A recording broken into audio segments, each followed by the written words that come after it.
अस्सलाम वालेकुम नाज़रीन, मेरा नाम साकिब रफ़ीक और आज हम कैपिटल स्मार्ट सिटी के अंदर बनाई जाने वाली बिल्डिंग रिहैबिलिटेशन मेडिकल सेंटर या मेडिकल फैसिलिटीज़ के हवाले से बात करेंगे कि ये जो बिल्डिंग कैपिटल स्मार्ट सिटी के अंदर बन रही है इसका मकसद क्या है, रिहैबिलिटेशन सेंटर होता क्या है। मेरे जैसे वो लोग जिनको पहले इस बारे में नहीं पता, चूँकि बहुत से लोग जो हैं जब उनको रिहैबिलिटेशन सेंटर की बात की जाती है तो उनके जहन में फ़ौरन वो वाली एक बात आती है जैसे पाकिस्तान में नशे से लोगों को निकालने के लिए या ड्रग से या अल्कोहल से निकालने के लिए सेंटर्स बनाए जाते हैं, या कोई मेंटल सिचुएशन किसी के साथ अगर चल रही हो तो उसका ख्याल आता है। लेकिन जो कैपिटल स्मार्ट सिटी के अंदर रिहैबिलिटेशन सेंटर बनाया जा रहा है, जो ये मेडिकल फैसिलिटीज दी जा रही हैं, इनका जो पर्सपेक्टिव है वो बहुत ब्रॉडर है। इनका जो पर्सपेक्टिव है वो बेसिकली सिर्फ एरियाज को कवर करने का है। जैसे बहुत से लोग बड़े एक्सीडेंट में या ट्रॉमा के नतीजे में लंबे अरसे के लिए उनको दाखिल होना पड़ता है, कोई फिजिकल थेरेपी चलती रहती है, लोगों को हॉस्पिटल्स में लंबा अरसा रहना पड़ता है और नॉर्मली बड़ा मुश्किल होता है इन चीजों को अफोर्ड करना लोगों को। तमाम तर जो हमारे कन्वेंशनल या ट्रेडिशनल हॉस्पिटल्स हैं वहां पर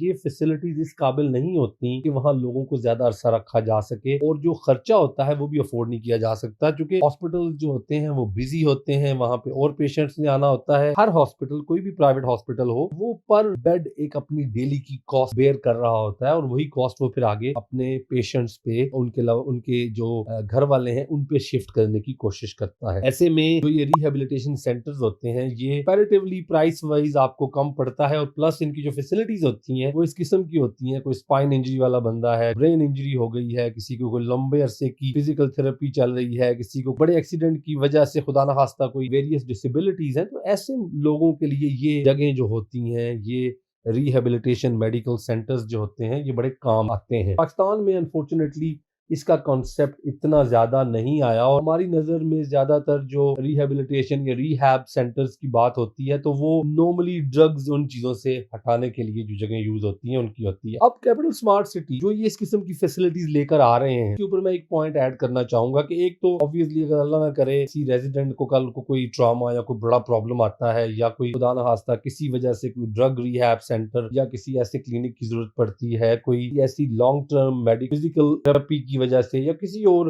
वेरियस को डिसेबिलिटीज की वजह से उनको चाहिए फैसिलिटीज इस किस्म की, तो उनके लिए पहली बात तो ये है कि उनके अपने ही शहर में, अपने ही हाउसिंग सोसाइटी में, अपने ही प्रोजेक्ट के अंदर फैसिलिटीज मौजूद है। नंबर 2 जो बड़ी अहम चीज है वो ये है, पाकिस्तान से बाहर रहने वाले हजारों डॉक्टर्स हैं जिन्होंने कैपिटल स्मार्ट सिटी के अंदर इस ख्वाब को देखकर इन्वेस्टमेंट की थी कि यहाँ पर ये वर्ल्ड क्लास फैसिलिटीज ला रहे हैं, कल हमारे लिए यहाँ पर काम की अपॉर्चुनिटीज होंगी। और मैं आपको मुबालगा राय से काम नहीं ले रहा, मेरे अपने बहुत से दोस्त हैं जो टेक्सास में बैठे हुए हैं, यूएस में, जो यूके में हैं, वो उन्होंने और 5 साल पहले वो यही पूछते थे कि यार अगर वाकई आप लोग इस किस्म की फैसिलिटीज लाओगे जिस किस्म की आप बात करते हो, तो आने वाले वक्तों में हमें नजर आता है कि हमारे लिए वॉकिंग डिस्टेंस पे जहां पे हम रहेंगे पाकिस्तान आकर स्मार्ट सिटी के अंदर, वहां पर कोई काम की अपॉर्चुनिटी भी हो, वहां पर हमारे लिए अपनी एक्सपर्टीज को अपने मुल्क के लिए इस्तेमाल करने का मौका होगा। और ये कोई अनहोनी बात नहीं है, पाकिस्तान में पहले बहुत से डॉक्टर्स बहुत से बड़े बड़े डिपार्टमेंट्स के अंदर आकर काम कर रहे हैं, तो ये जिस किस्म का आगे फ्यूचर मुझे दिखाई दे रहा है, इंशाल्लाह जिस तरह आईटी के रिलेटेड